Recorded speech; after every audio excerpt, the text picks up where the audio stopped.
Assalamualaikum warahmatullahi wabarakatuh, anak-anak sekalian. Pada kesempatan ini saya akan menjelaskan materi gelombang mekanik yang merupakan materi yang semester genap, kemudian akan saya ujikan dalam penilaian tengah semester. KD-nya adalah menganalisis karakteristik gelombang mekanik, kemudian KD keterampilannya melakukan percobaan tentang salah satu karakteristik gelombang mekanik. Berikut presentasi hasilnya.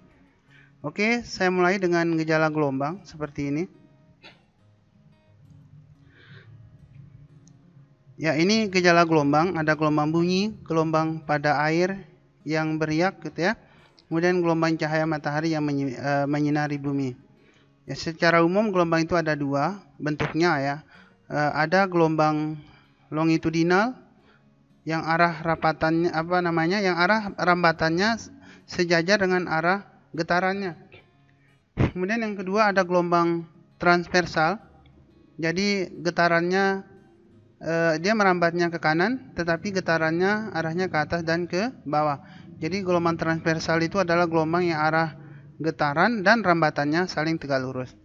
Oke, saya lanjut. Kemudian ada gelombang menurut medium dan gelombang menurut medium ada dua.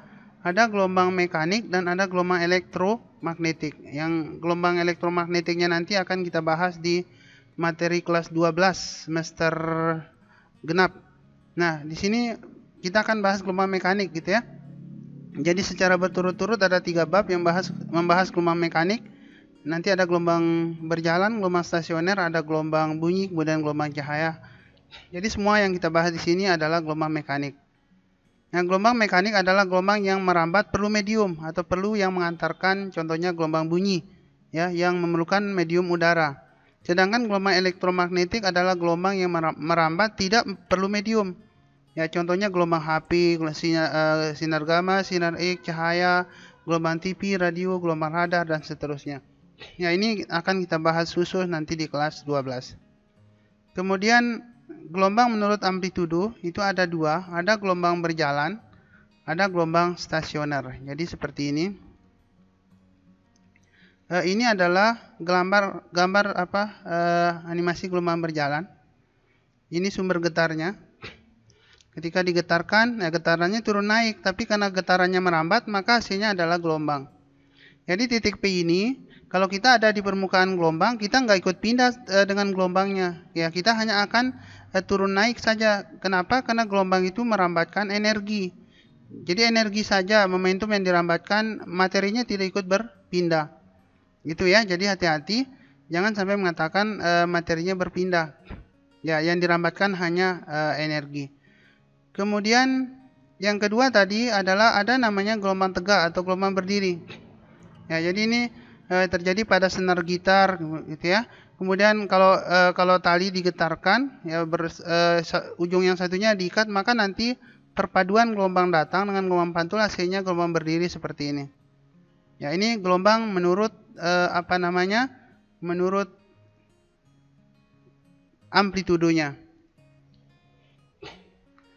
Oke, berikutnya mohon maaf saya agak ngebut ini. Ya, sekarang kita bahas khusus gelombang mekanik. Ya, itu dia. Gelombang yang pada perambatannya memerlukan medium, misalkan gelombang air, gelombang bunyi, gelombang pada selingki atau per tadi.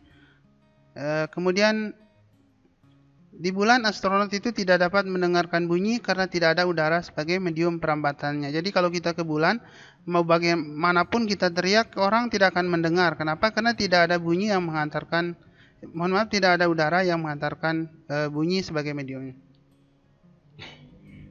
Ya, saya lanjut lagi. Ya, gelombang mekanik tadi menurut bentuk ya, ada gelombang transversal, kemudian ada gelombang longitudinal.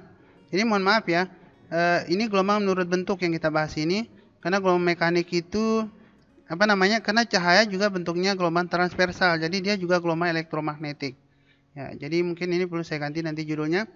Nah, sekarang kita bahas khusus menurut bentuknya. Karena nanti ketika kita bahas gelombang, baik gelombang cahaya, gelombang bunyi, kita akan lebih sering membahas gelombang menurut bentuk, yaitu gelombang transversal.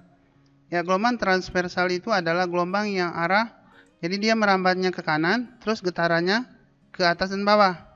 Ya, jadi getaran itu gerakan bolak-balik di sekitar titik setimbang. Tapi kalau getarannya merambat, maka hasilnya akan membentuk gelombang. Jadi seperti itu. Jelas ya? Saya lanjut lagi yang ke berikutnya, gelombang transversal. Gelombang longitudinal. Ya, seperti ini. Ya, jadi dia bergetarnya kiri kanan, merambatnya ke kanan. Nah, ini arah rambatannya ke kanan, ya, getarannya kiri kanan gitu ya. Ditandai dengan adanya rapatan dan regangan tadi. Ya, ini rapatan, ini regangan. Jadi ini arah getaran sejajar dengan arah merambat atau bergeraknya.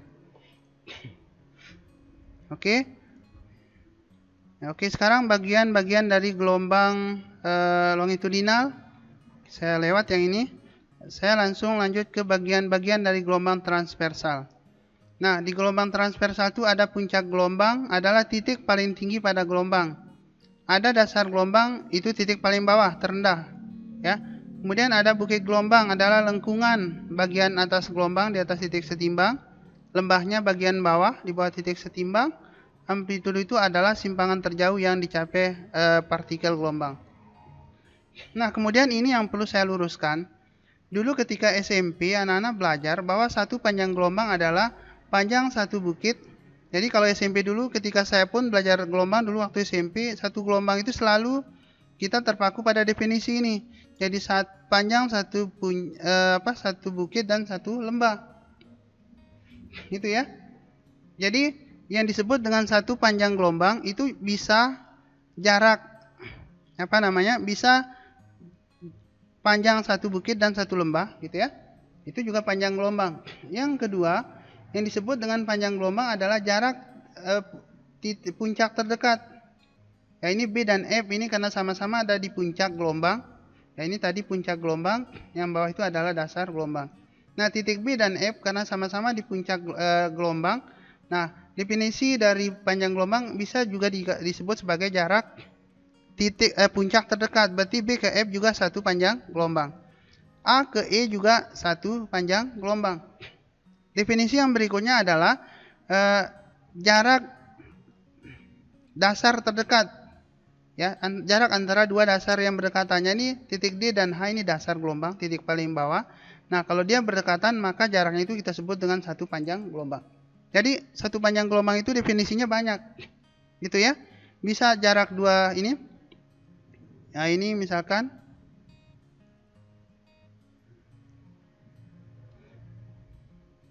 saya gambar ulang, saya hapus. Jadi satu panjang gelombang itu bisa seperti ini anak-anak. Ya, ini. Ya, bisa jarak dua puncak yang berdekatan, ini juga disebut dengan satu panjang gelombang.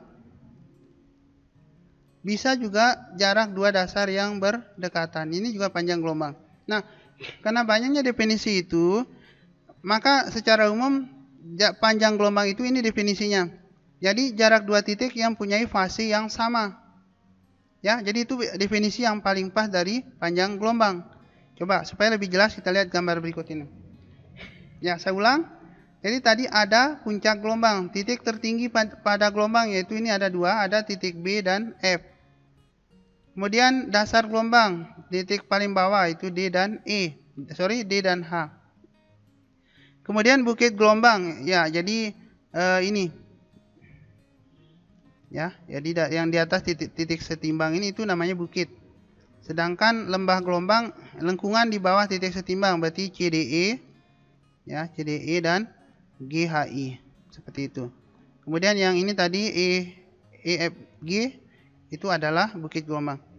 Kemudian amplitudo gelombang itu titik terjauh yang dicapai partikel gelombang diukur dari titik setimbang. Yang mana itu? Oke, jadi yang disebut sebagai amplitudo itu adalah jarak B ke B aksen. Ya, kita ambil lurusnya. Jarak D ke D aksen ini namanya amplitudo. Jadi kalau kita bicara getaran ini titik setimbang, kemudian getarannya turun naik. Ya, jadi ke atas paling jauh ke atas itu namanya amplitudo, paling jauh ke bawah itu juga namanya amplitudo. Nah, itu kalau bicara getarannya ini turun naik gitu ya. Nah, di paling jauh ke atas, paling jauh ke bawah itu namanya amplitudo. Kemudian panjang gelombang. Oke. Tadi definisinya banyak ya. Jadi panjang gelombang itu adalah jarak dua titik yang mempunyai fase yang sama pada gelombang. Oleh karena itu bisa jarak A ke E, bisa jarak B ke E, ke F. Ya, ini sama-sama berada pada fase yang sama, sama-sama di puncak gelombang. Bisa jarak D ke H, ini fasenya juga sama, ya. Nah, karena dia sama-sama di dasar gelombang. Nah, sekarang misalkan kalau saya ngambil titik di sini, titik manakah yang di sebelah kanan yang jaraknya sama dengan satu panjang gelombang? Diukur dari titik ini. Nah, tentu ada posisinya di sini dia. Artinya titik itu mempunyai tempat yang sama dalam gelombang. Maka jarak ini ke sini pun itu kita sebut dengan satu panjang gelombang. Kira-kira seperti itu ya. Oke, kita lanjutkan lagi. Berikutnya sifat-sifat gelombang. Ya, kita lanjutkan nanti di video yang kedua. Untuk sementara kita cukupkan sekian dulu. Nanti kita lanjutkan lagi ke video yang kedua. Terima kasih. Assalamualaikum warahmatullahi wabarakatuh.